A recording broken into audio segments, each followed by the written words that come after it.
Hi, this is Matt Reynolds, and the week 4 1 case study presentation. I did this over case study 9.4, which was the National Football League versus McBee and Bruno's Incorporated.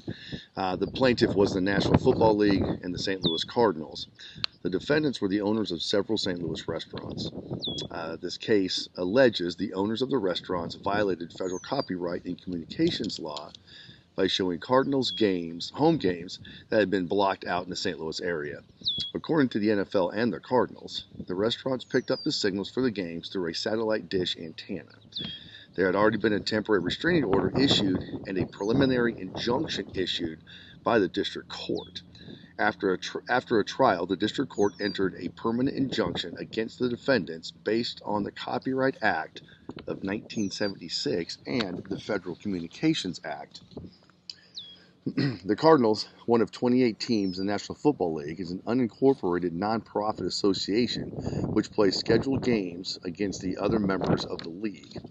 The league has contracts with the 3 major television networks, and one provision of the contracts is games that are not sold out within 72 hours of game time are to be blacked out or not be broadcast within a 75-mile radius of the home team's playing field.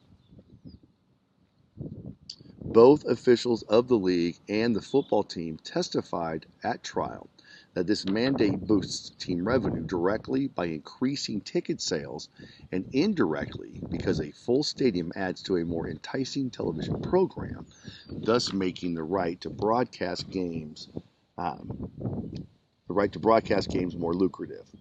There was also a lengthy explanation given by witnesses that described the process how a live football game is telecast by the 3 networks. The television station involved in the case specifically was CBS. As announcers give play-by-play and discuss the actions from a sound booth, television cameras show the game visually. Both audio and visual signals are combined at an earth station outside the stadium, which is called an uplink. The uplink is then transmitted to a satellite that sends the signal back, which is called a downlink. The downlink then goes to a control point on Long Island. Since only images from the stadium are on the link at this time, it is called a clean feed. This signal is then sent by cable to CBS studios in New York. There, commercials are added, as well as station breaks, which then make what is called a dirty feed.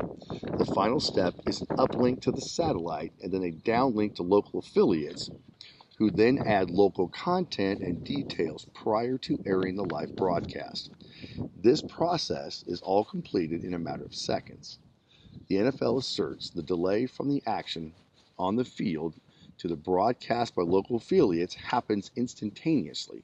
Therefore, the restaurants within the 75-mile radius of Busch Stadium, who have a satellite dish and provide the game to patrons in their establishments, are in violation of the law according to the NFL and the Cardinals. The district court found that the games were copyrightable and that the telecasts of the games violated the Communication Act. A permanent injunction was entered on September 13th of 1985, prohibiting the defendants from intercepting the signal and showing the games. The permanent injunction covered both clean and dirty feed transmissions. The owners of the challenging restaurants argued that the court, by saying the damage to the plaintiffs didn't show irreparable injury and that the plaintiff's copyright wasn't infringed upon, among other things.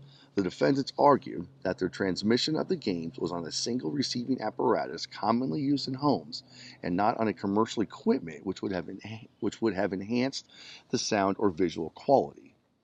They were trying to argue they weren't the types of commercial establishments that Congress mandated, due to the size and kind that would have to obtain a license in order to broadcast the games, due to the copyrighted music played and telecast.